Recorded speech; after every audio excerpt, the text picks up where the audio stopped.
आज खुद मुख्यमंत्री कर चुके हैं। दिव्य दर्शनी आज बहुत महत्वपूर्ण है भारतीय जनता पार्टी के लिए और भारतीय राजनीति के लिए भी बहुत महत्वपूर्ण दिन है। आज हमारी पार्टी के जो पुरोधा है और जिन्होंने पार्टी के संघर्षों के बल पर आज इस प्रकार से बड़ वृक्ष के रूप में आज पार्टी खड़ी भी हुई है।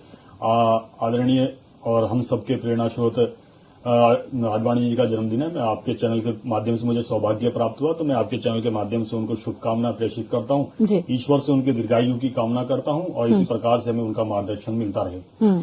आज मुख्यमंत्री ने जिस बात को एक कार्यक्रम में जनता के बीच में रखा है, मुझे लगता है आदरणीय मुख्यमंत्री जी ने कोई ना कोई रोडमैप बना के रखा होगा जिस जनता के बीच में भी, इसीलिए उन्होंने इस बात को बड़ी गंभीरता से रखा।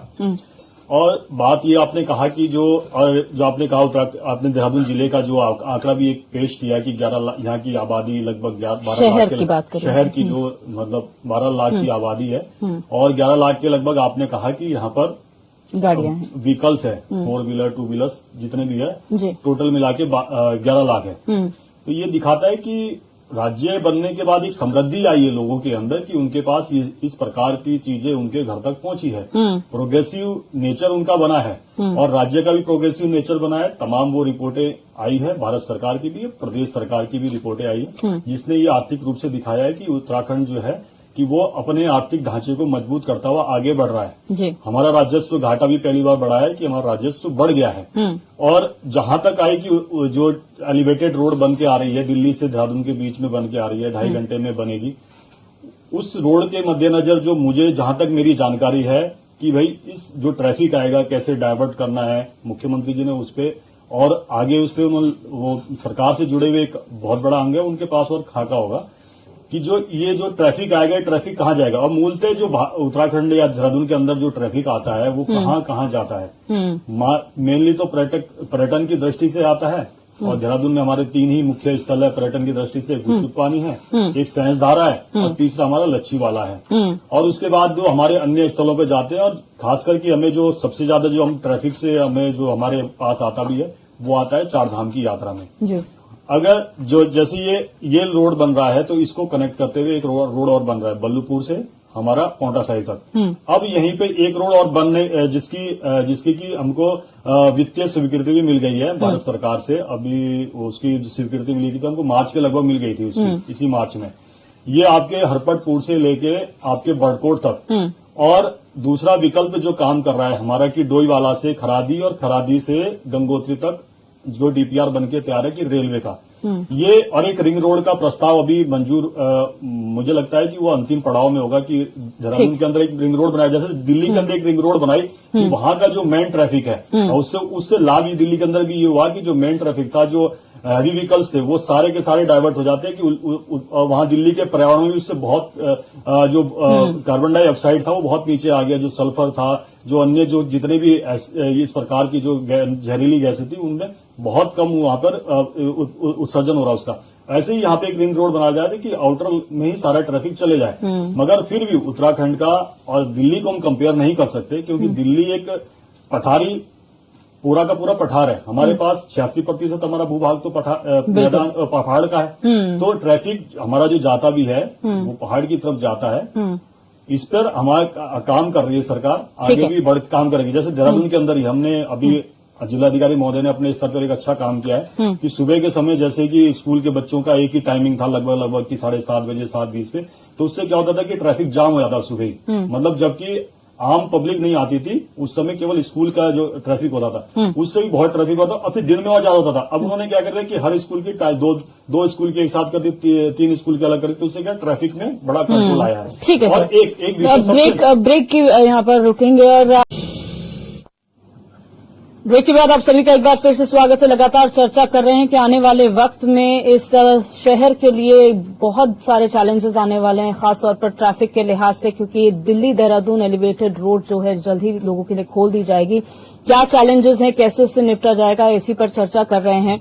सत्यवीर जी, आपने बहुत सारी एलिवेटेड रोड्स का नाम लिया जिनका अभी फिलहाल डीपीआर प्रोसेस में है, डीपीआर बन चुकी है। वो कब बनेगी वो बात की बात है, लेकिन फिलहाल के लिए जो परिस्थितियां बनी हुई हैं इस शहर में वो किसी से छिपी नहीं है। आप बात कर रहे हैं बॉटल नेक्स आप लोगों ने खोल दिए, लेकिन गाड़ियों का कंजेशन तो और भी ज्यादा बढ़ गया। रोडें चौड़ी हुई हैं, कंजेशन और ज्यादा बढ़ गया, आने वाले समय में और बढ़ेगा।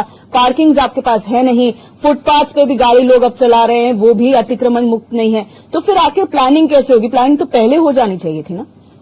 दिव्य दर्शन जी, सबसे महत्वपूर्ण है कि जिसपे कि हमारा अभी समाज के बीच में चर्चा बड़े स्तर पर चल रही है कि भारत की जो जनसंख्या का जो घनत्व है वो लगातार बढ़ता जा रहा है और हमारे संसाधन सीमित है। ये हमारे लिए कोई गर्व का विषय नहीं है कि आज हमने भी चाइना को पीछे छोड़ दिया, मुझसे 20 लाख आगे चले गए। उत्तराखंड की एक छोटा सा राज्य है और 1,30,00,000 के लगभग हमारी 2011 की सेंसस या तमाम जो हमारे इलेक्शन है उसके अकॉर्डिंग हम लेते हैं कि 1,30,00,000 के लगभग हमारी जनसंख्या पहुंच गई है। अब विषय आता है कि वे जब तक जनसंख्या पे हम किसी प्रकार का कोई निर्णय नहीं लेते हैं तो तब तक समस्याएं मुझे लगता है कभी न कभी ये फेस करनी पड़ रही है। हम फेस कर भी रहे हैं। और देहरादून के अंदर अगर हम पूरे उत्तराखंड की बात करें तो हमें सबसे पहले फोकस करना पड़ेगा कि हमारा सरकारी परिवहन कितना मजबूत है, कितने हम उसमें गाड़ियां मतलब कि जो प्राइवेट है उसको सरकार की नीतियों में कितना मजबूत कर सकते हैं, लोगों को कितनी हम उनकी आवश्यकताओं को पूर्ति कर सकते हैं। सरकार ने कदम भी उठाए हैं कुछ उसमें, जैसे हमने पहले स्मार्ट सिटी जब प्रोजेक्ट चला था तो उसमें ये भी तय था कि भाई हम इलेक्ट्रिकल व्हीकल्स चलाएंगे। तो हमने देहरादून के अंदर 3 बसें लाई, तो उसका एक अच्छा, जब हमने उसको प्रोजेक्ट बेस पे चलाया था तो उसका एक बहुत अच्छा परिणाम सबके सामने निकला। आज हमारे पास 50 के लगभग बसें हैं जो जॉली ग्रांट एयरपोर्ट से लेकर तमाम लांगा रोड तक जा रही है, देहरादून के अंदर कई तरह से जा रही है और लोगों को बड़ा, जब उसके अंदर बैठते हैं तो बड़े अच्छे फीडबैक्स मिलते हैं, बोलते सुविधा मिलती है और एनवायरमेंट फ्रेंडली है और कम टाइम में हमको पहुंचाती है। वो तमाम सारी बातें सुनने को मिलती है। एक और विषय है, जब मुझे ध्यान आया कि जब जॉली ग्रांट की बात आती है, कल मुख्यमंत्री जी ने, उससे पहले भी उन्होंने कल बहुत, जैसे हम कई तो हमारे साधन है कि भाई हम कैसे ट्रैफिक को कंट्रोल कर सकते हैं। रेलवे है, आपका परिवहन है, आपका हवाई जहाज की सेवा है। कल मुख्यमंत्री जी ने 3 जगह को हमारे पहाड़ी क्षेत्रों को हरी झंडी दिखाई, जैसे दिल्ली से पिथौरागढ़ के लिए और यहाँ देहरादून से चमोली जो हमारा पड़ता है गोचर के लिए, उत्तर यहाँ से देहरादून से उत्तरकाशी के जोशियाड़ा तक, तमाम विषयों पे मुख्यमंत्री जी कदम उठा रहे हैं जिससे कि लोगों को सुविधा मिले और कम समय में लोग उत्तराखंड के। लेकिन एयर सर्विसेज का तो एक लिमिटेड उपयोग किया जाएगा ना सत्यवीर जी, रोजाना के उसमें तो यूज आपका पब्लिक ट्रांसपोर्ट होगा या पब्लिक व्हीकल होगी। आपका एयर ट्रांसपोर्ट कितना ही यूज कर लेगा कोई आदमी जो पहाड़ में रहता है, जिसके पास अपना ट्रांसपोर्ट नहीं, वो पब्लिक ट्रांसपोर्ट पर निर्भर रहता है।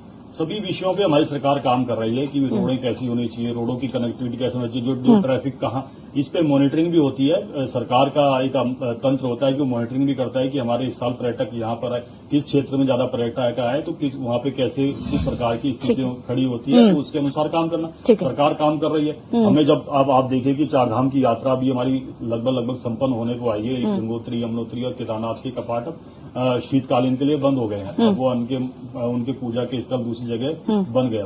मगर हमारे जब से ये हमने जो 900 किलोमीटर की हमारी ये जो 4 धाम की परियोजना है उसमें से केवल 150 किलोमीटर की परियोजना मात्र हमारी बची हुई है। तो इसका लाभ हमें मिल रहा है कि लोग जल्दी जा रहे हैं, जल्दी आ रहे हैं, ज्यादा लोग जा रहे हैं और ज्यादा लोगों से हम इंटरेक्ट हो पा रहे हैं और हम उत्तराखंड के राजस्व में बढ़ोतरी हो रही है, आम नागरिकों को भी लाभ हो रहा है। ये एक विषय और है कि जो ये 4 धाम से जुड़े हुए जो जितने हमारे क्षेत्र हैं वहां पर पलायन देखा जाए तो शून्य के मात्रा, वहां पर लोग अभी तक बिल्कुल अपनी आर्थिक स्थिति उसी से जुड़े हुए हैं और उसी के साथ जुड़े हुए हैं और संसाधनों पे हमारी सरकार लगातार काम कर रही है। मुख्यमंत्री जी जब जनता के बीच में आए, मुझे लगता है उन्होंने विशेष कुछ सोच के जनता के बीच में इस बात को रखा।